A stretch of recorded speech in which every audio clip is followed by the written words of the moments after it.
El alma del micrófono, voces que nos dan una señal. Un programa de cultura rock. Amigos del alma del micrófono, voces que nos dan una señal, volvimos después de tanto tiempo y traemos uno de los invitados que nos gusta tener, a gente que ama la música, que ama leer, que ama escribir.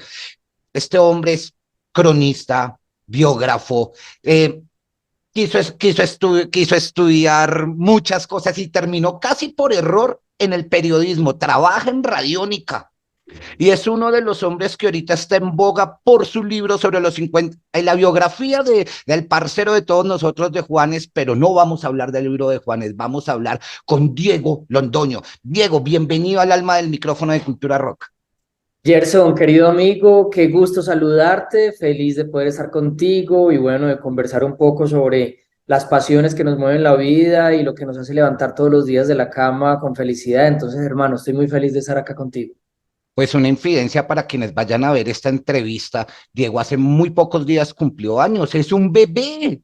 Él nació el 5 de febrero del 89, es un bebé. Felicitaciones, ahí sí, feliz cumpleaños. Hombre, Gerson, muchas gracias. Sí, soy un bebé y bueno, me gusta pues además tener poca edad y bueno, seguir haciendo lo que quiero y ya estar enfocado en lo que sé que quiero hacer hasta que me muera. Entonces eso está chévere también.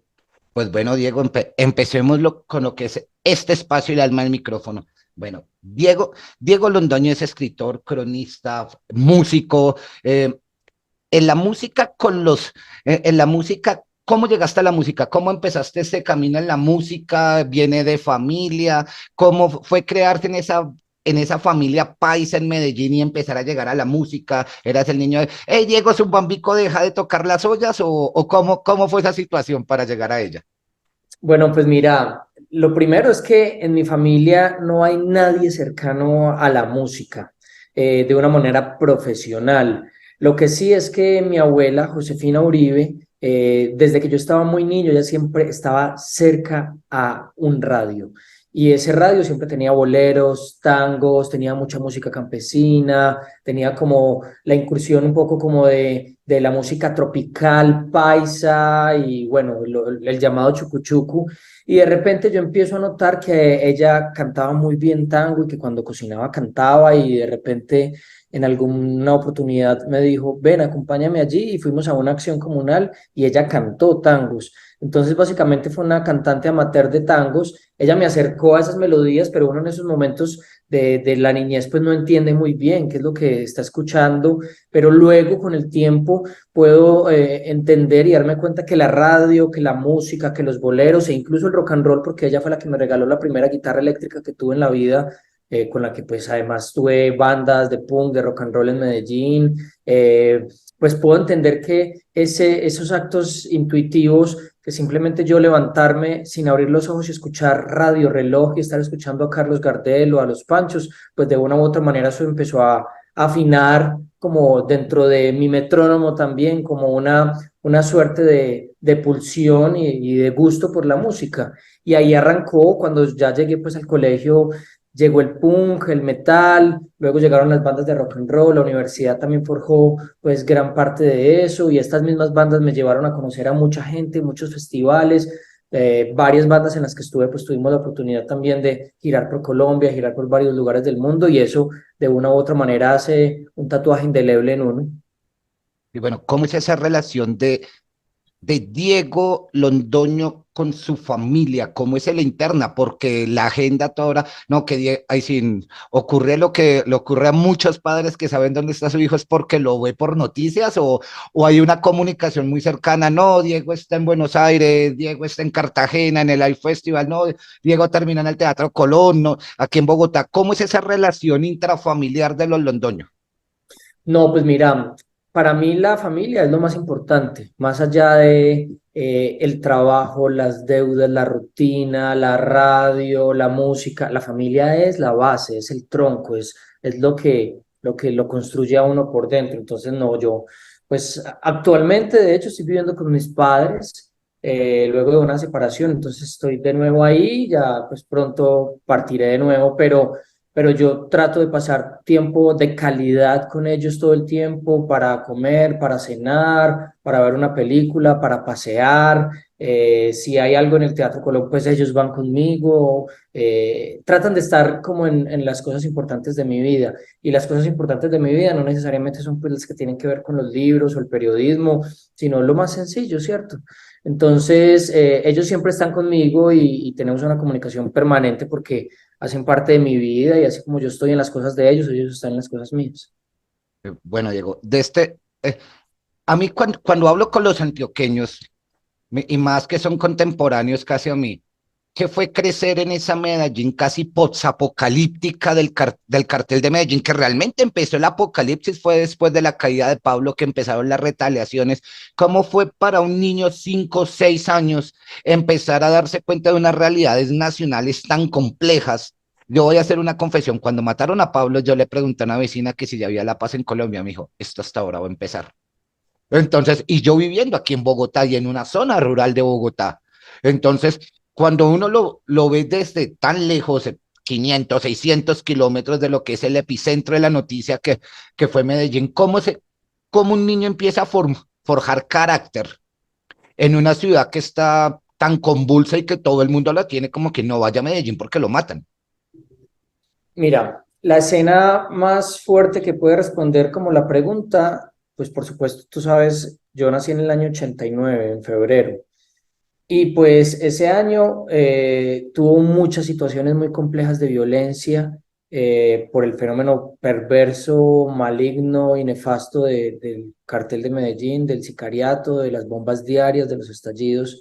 Y la escena es, lo que yo recuerdo cuando era niño, era mi mamá diciéndome, no mire por la ventana, agáchese. ¿Por qué? Porque afuera estaban en un enfrentamiento. Y pues eso, ese fenómeno de todo lo de Pablo Escobar no solamente llegó a Medellín, sino a muchos rincones de Antioquia, pues a toda Colombia, por supuesto, pero acá se vivía de una manera muy fuerte. Entonces, claro, teníamos miedo a mirar por la ventana, teníamos miedo a salir, los toques de queda, por ejemplo.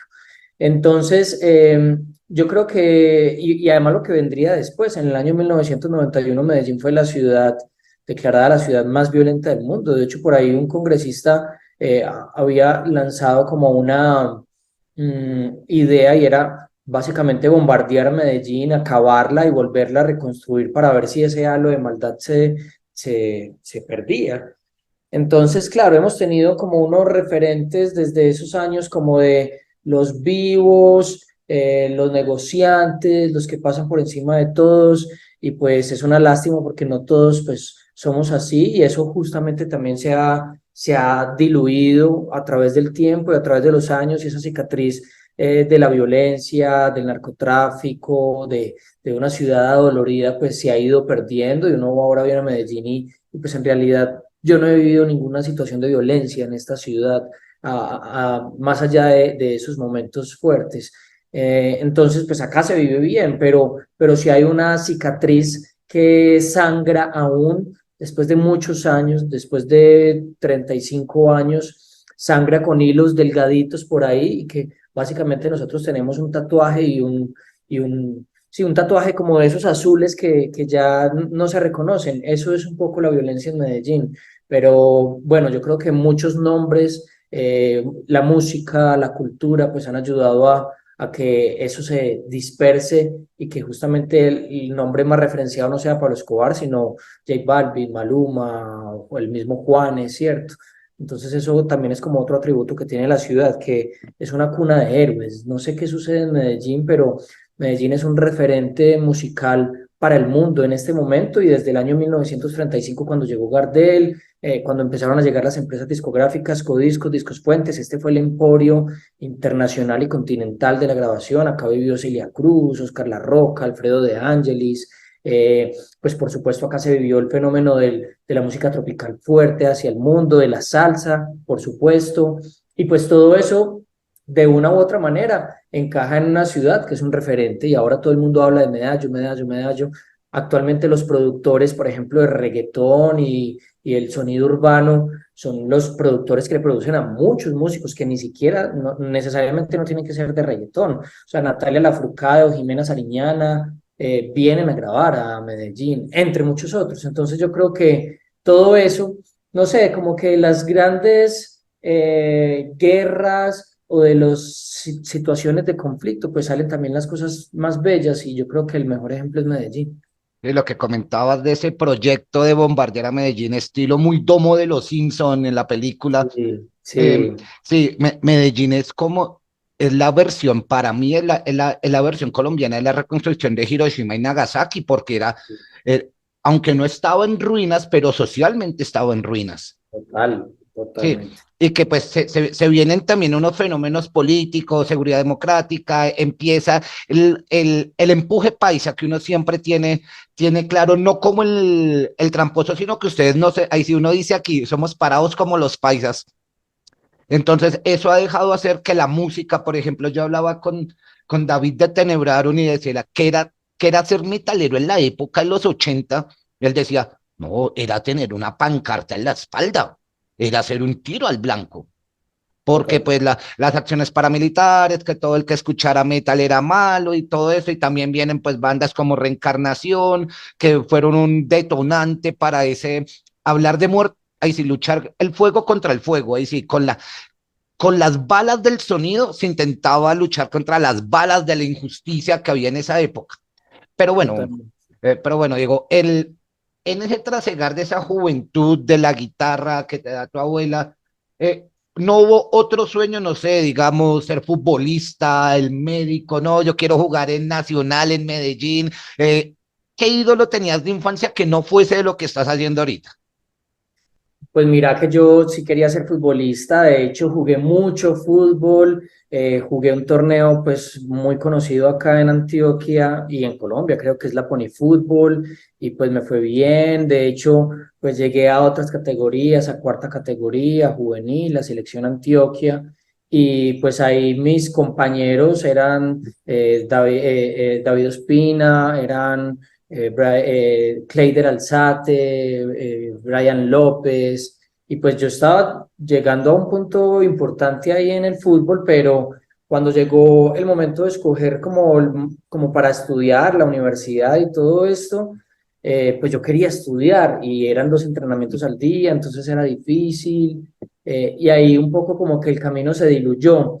Pero yo tuve muchos ídolos, por supuesto, René Higuita, sin duda alguna el Loco, Aristi, desde el fútbol eran como referentes siempre, además que uno los podía ver en Medellín fácilmente, Leonel Álvarez, el Chicho Serna, todos ellos fueron importantes como en mi infancia, en mi adolescencia, y yo me la pasaba jugando fútbol en la cancha del barrio, que además yo vivía en el mismo barrio de David Ospina y éramos vecinos muy cercanos y jugábamos. Es probable que los primeros penales que tapó David Ospina los cobré yo. Entonces eso era bonito, pues, porque sí, había un sueño de fútbol, pero tú sabes que la vida lo lleva a unos caminos que uno pues, no se imagina. Yo nunca pensé escribir un libro, nunca. De hecho, no era lector. Bueno, ¿de dónde empieza eso de, ahí sí, escribir, patear un penalti es difícil, escribir también es muy difícil. ¿Dónde empieza la afición a escribir? ¿Qué fue eso que, pum, y empezó a hacer esa catarsis en Diego Londoño? Mira, recuerdo que en el colegio una profesora nos puso a escribir un ensayo. Y un ensayo era básicamente como un ensayo libre. Y bueno, el recuerdo que tengo es que a mí me fluyó muy fácil y como que yo podía hilar ideas de manera organizada y salían. Entonces sentía que los compañeros de clase se quejaban y les daba mucha dificultad y por el contrario a mí, pues como que me funcionaba muy bien. Eso también tiene que ver como con mi familia, que mi familia es conversadora, que todos podemos hablar y de una u otra manera pues he sido como elocuente en esa situación y me han gustado las historias. Entonces ese primer referente fue el colegio. Luego, pues empiezo ingeniería civil y pues me doy cuenta, por supuesto, que mi rol no era trabajar con los números. Mm. No sé por qué llegué ahí en realidad. Yo no sabía a qué me estaba enfrentando, un tío es ingeniero y arquitecto, entonces pues claro, ahí estaba un poco la estabilidad, es una carrera de dinero, pero yo no fui feliz y luego resulté en filología hispánica. básicamente porque era la carrera en la que menos gente se presentaba y yo podía pasar más fácil en la universidad para estar ahí. Entonces llegué a Filología Hispánica y cuando llego ahí me encuentro que justamente es como el estudio de la cultura a través de las letras y había mucha literatura y analizar, por supuesto, la forma en la que uno escribe, la sintaxis, la morfología, la fonología, y arranca pues ahí un poco como el gusto. En una cafetería de la universidad, yo estudié en la Universidad de Antioquia, pues me encuentro con alguien, con una amiga, y ella estaba estudiando periodismo y me empieza a contar un poco del periodismo. Siempre me gustó la radio, pero yo nunca asocié eso, ni pensé, ni no tenía ninguna búsqueda por ese lado. Y pues nada, ella me empieza a contar que pues los ponían a entrevistar gente para contar historias y yo, wow, eso me gusta. Empiezo a ver algunas materias de periodismo y pues encuentro ahí mi camino, decido presentar de nuevo el examen, paso a periodismo y arranco y encuentro en el periodismo un espacio muy fuerte en el que yo podía mezclar las historias que siempre me han gustado y por supuesto la música. Entonces empiezo a contar historias de música a través del periodismo y ahí encontré mi lugar en el mundo y pues mientras iba avanzando, pues me incliné mucho por la radio porque siempre me gustó y desde siempre hice radio. Y luego encontré en las historias escritas una magia que me hacía sentir muy bien, que me daba mucha felicidad. Y ahí arrancó. Ese básicamente es como la forma. Entonces, claro, empecé a escribir para una revista, luego para un portal web, luego me invitan para el periódico El Colombiano a escribir columnas de música. Y entiendo que hacer un libro es básicamente organizarse en una idea y en un concepto y escribir. Si yo escribo una columna semanal, pues era escribir 50 columnas, compilarlas, darles un orden y eso es un libro. Y eso es lo que empecé a hacer. Sí, porque ahí sí, ahí sí las publicaciones de Diego son incontables porque ha estado en El Colombiano, El Espectador, El Tiempo, también ha hecho cosas para Misiones, Argentina TV, el Noticiero El Espectáculo, La Carta de Caracol, Telemedellín, Cubo, Teleantioquia, Caracol TV, Uniminuto Radio, W Radio, SBPM, Infobae, Vivir en el Poblado, Canal U, Marvin MX, Diario de la Cultura, Rocktown, Libros y Letras, Radio Nacional, Planeta Libros, Busca Libre Argentina, Colombia Visible, Portal Vallenato. Esa parte quiero saber qué es lo que. Ah, sí, por Rodolfo Icardi. Con Portal Vallenato, Soy Emprendedor, El Quindiano, el Banco de la República, Directo Bogotá. Bueno, el empezar a escribir sobre música, si viene la afición, ahí sí viene de la cuna, pero empezar a escribir sobre un ídolo como Rodolfo Icardi, aquí en Colombia, es decir, uno siempre tiene uno dice, llega diciembre y fuera de la emisora que desde septiembre la música y siempre uno espera ese ladrido y viene detrás la voz de Rodolfo. ¿Cómo empezar a escribir algo sobre una persona que era casi como un dios porque todo el mundo en diciembre quería ser amigo de Rodolfo Aicardi, el Loco Quintero y estos ídolos que en Medellín forjaron ahí sí, su castillo para difundir su música en el continente? Pues mira, todo eso de la historia de Rodolfo es muy, siento yo que es hasta como premonitorio, porque de las historias bonitas que recuerdo es mi abuela poniéndome en los pies de ella, bailando Rodolfo Icardi los diciembres, porque pues básicamente es el ídolo de siempre, el rey de los diciembres, entonces un diciembre sin Rodolfo Icardi no es un diciembre, entonces recuerdo que ella me cogía con sus manos, me ponía en sus pies y yo con mis pies encima de los de ella bailaba.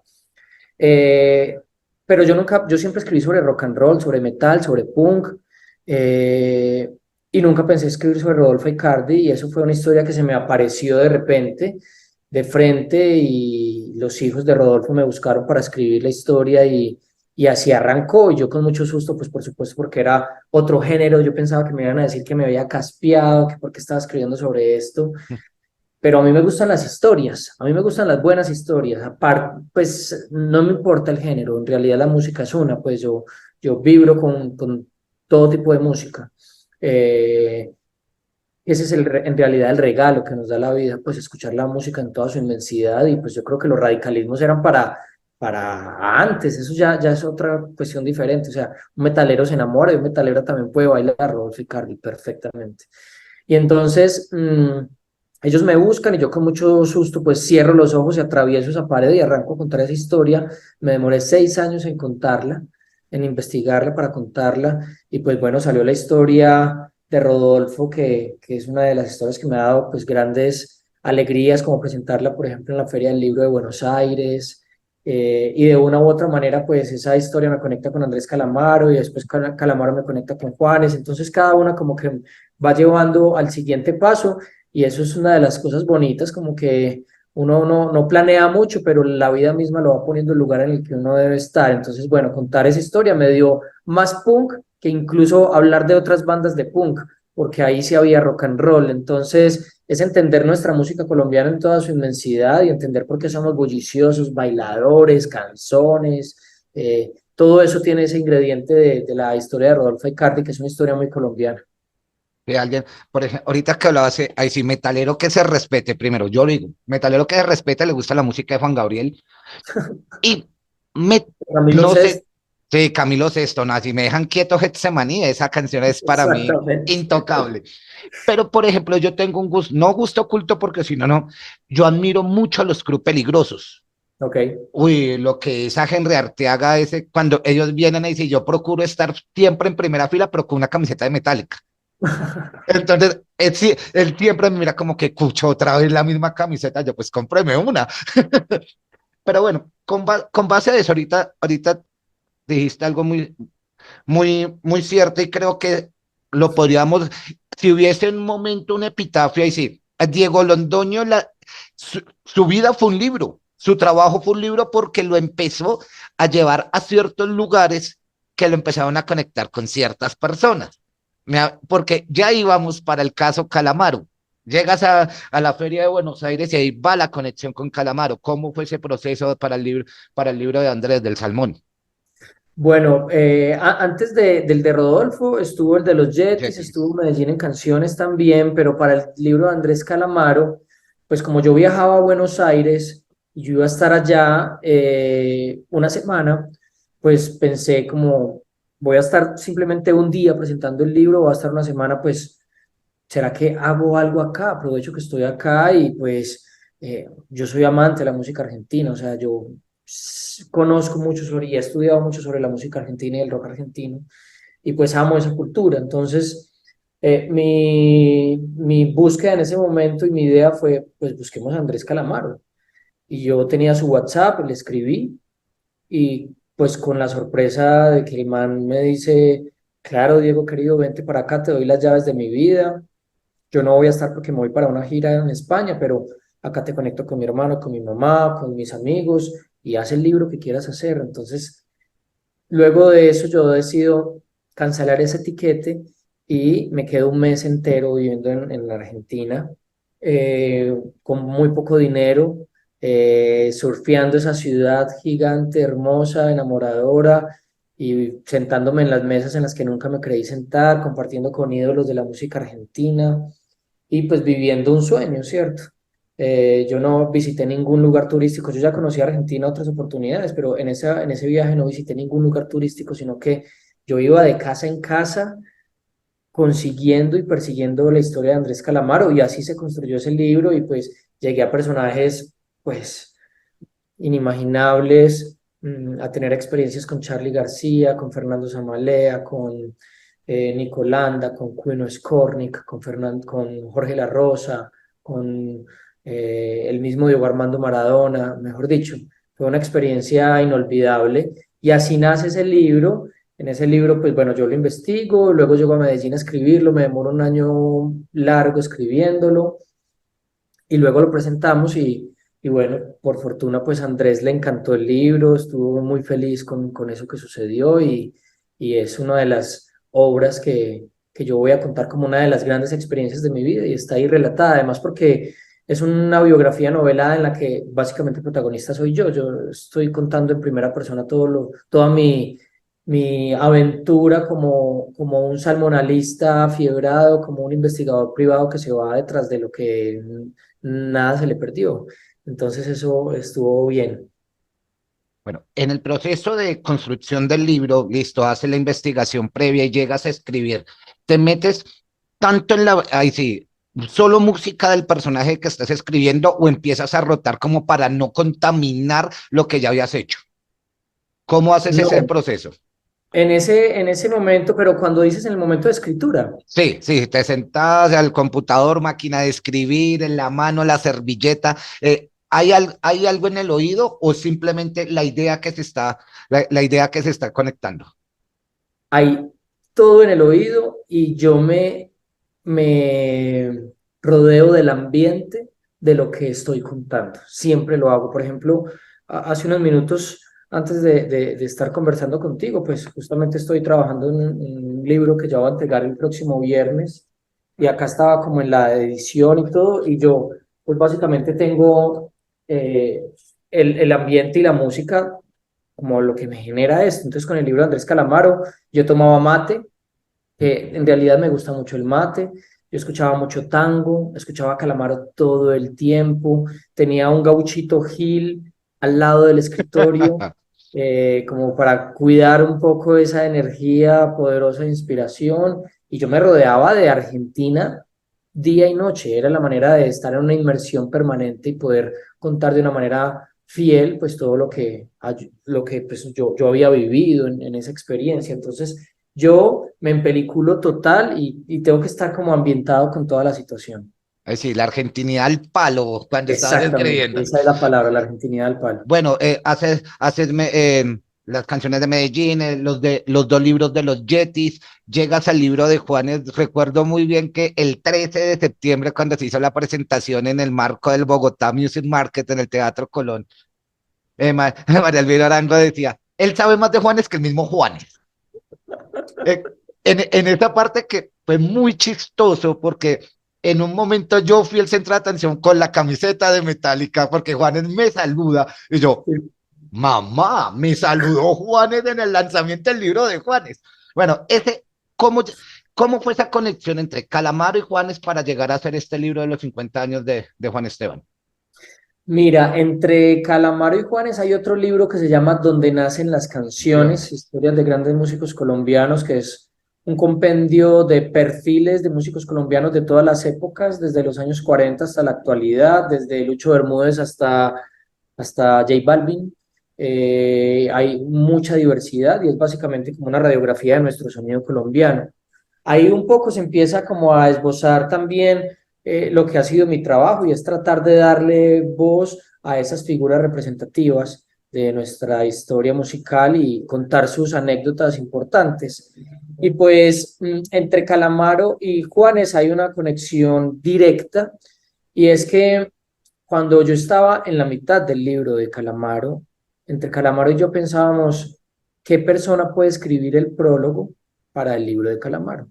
Y llegamos a varios nombres, entre ellos Sabina, el Bebe Contempomi, que es un periodista musical importante en Argentina, Miguel Ríos, que es el creador básicamente del rock en habla hispana, papá musical de Sabina y Serrat.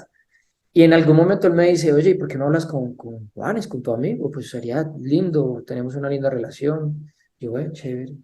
Entonces empecé a hablar con Sabina y él estuvo de acuerdo, pero en ese momento él tuvo el accidente, se cayó de un escenario y paramos ahí la conversación. Bebe Contempo me hizo el prólogo, hubo un epílogo de Miguel Ríos, el español, y hablé con Juanes y yo le dije, Juanes, ¿te le mides a hacer algo para el libro de Calamaro? Y él me dice, claro que sí, para Andrés lo que sea. Entonces nos reunimos, Juanes y yo, en la casa de su mamá y eso fue ya hace casi 4 años.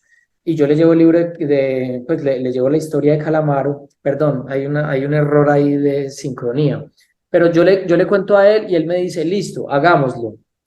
Y entre ese hagámoslo y pues hacerlo, pasó mucho tiempo y el libro tuvo que salir.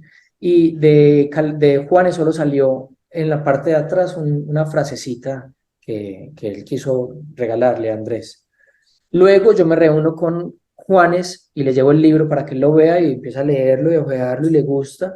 Y a los días yo veo mi celular, una llamada de Juanes, le respondo, ¿qué hubo, Juan? ¿Cómo estás? Me dice, oye, Diego, en 3 años cumplo 50 años. ¿Será que te le mides a hacer mi libro? Y ahí arrancó esa historia.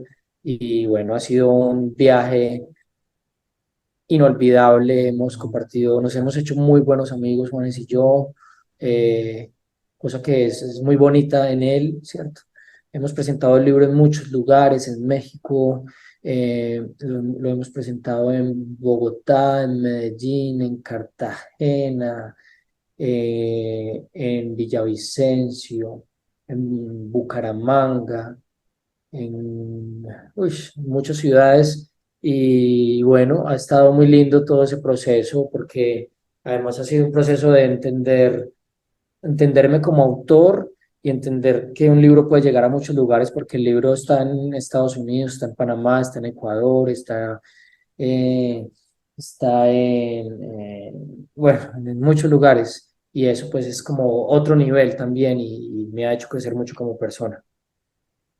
Diego, en el momento en que se empieza a dar como ese reconocimiento, ¿cómo se maneja mentalmente ese reconocimiento? Estar inmerso en el mar de cada artista, en el mar personal de cada artista y decir, sí, ellos son el artista, yo soy el que estoy haciendo el libro. Ahí sí, no tener ese síndrome de Jesucristo, llamémoslo así, como que yo soy Calamaro, yo soy Juanes, ¿cómo se manejó eso? Bueno, hay varios niveles que uno tiene que tener cuidado. El primero es como el nivel del fanático, ¿cierto? Además, a mí me dicen el fan fatal, Sí, pero el fanático hay que tenerlo contenido porque igual estamos haciendo un trabajo periodístico y ese trabajo periodístico exige profesionalismo, objetividad, en la medida de lo posible esa objetividad, pues que en realidad para la música, pues a uno le gusta una canción y la siente, y si la siente le gustó. Entonces, había mucha contención y había que entender también el universo de esos personajes que son mega estrellas.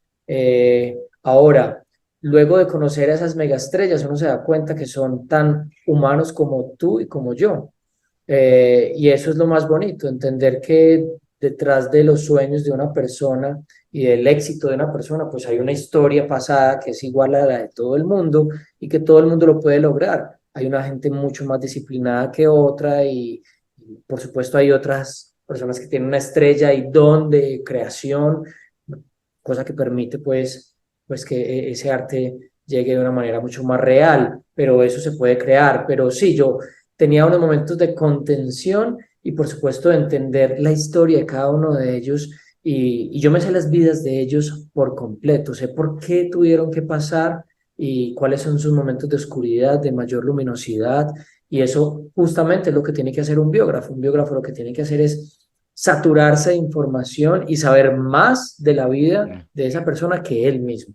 Entonces, es una obsesión. Yo podría dejarlo así como una obsesión contenida, una obsesión respetuosa, una obsesión que no se pasa. recuerdo que en el Teatro Colón aquí en Bogotá se hablaba que el día que Dante no quería que el papá se fuese de gira. Eso a todos nos conmovió. Entonces uno, Claro, cómo maneja el biógrafo el saber ese me podría estar pasando a mí mismo? claro, Por ejemplo, hay muchos niños que no quieren que su papá vaya a trabajar por X, Y situación y no sé, puede pasar cualquier accidente, el papá no regresa o el niño se cayó, entonces viene el sentimiento de culpa y demás. No, pues Diego, esta charla era así, desparchados totalmente, pues tú también que tienes la experiencia de hacer medios porque estás en Radiónica, todo lo que has hecho, la idea no era hablar sobre cómo Kandinsky hablaba, no, no, era hablar con el ser humano que está detrás, ahí sí, no, el nombre ahí sí, el escudo tiene una impronta, pero quien carga la camiseta es el importante. Y quería hablar con quien cargaba la camiseta, porque la impronta está, y es un placer poderte tener aquí en el alma del micrófono, voces que nos dan una señal, porque es bacano ver y hablar con gente que uno admira tanto. no, Y además, esto es una forma de cultura rock de decirte feliz cumpleaños. hombre, Gerson, qué bacanería, hermano. Pues el placer es mío en realidad. Qué bueno, pues como que los medios también independientes estén teniendo espacios y además lo hagan de manera tan profesional, porque justamente lo que necesitamos es otras visiones, otras voces y pues justamente como el eslogan del programa, eso es importante y bueno, yo estoy más feliz de poder estar contigo y gracias por tu generosidad, yo también te admiro mucho y qué buena onda, hermano. No, pues Diego, esto era ahí sí en la entrevista, una de las cuantas, ahí sí en el próximo libro estaremos también hablando del próximo libro y no, y también un agradecimiento especial a Paula Jaramillo del Corral, que fue quien me dio tu contacto el año pasado de Trébol Comunicaciones. Ella ha sido una mecenas de contactos para mí y de consejos para poder hacer bien el trabajo y poder estar a la altura de personajes como vos, Diego.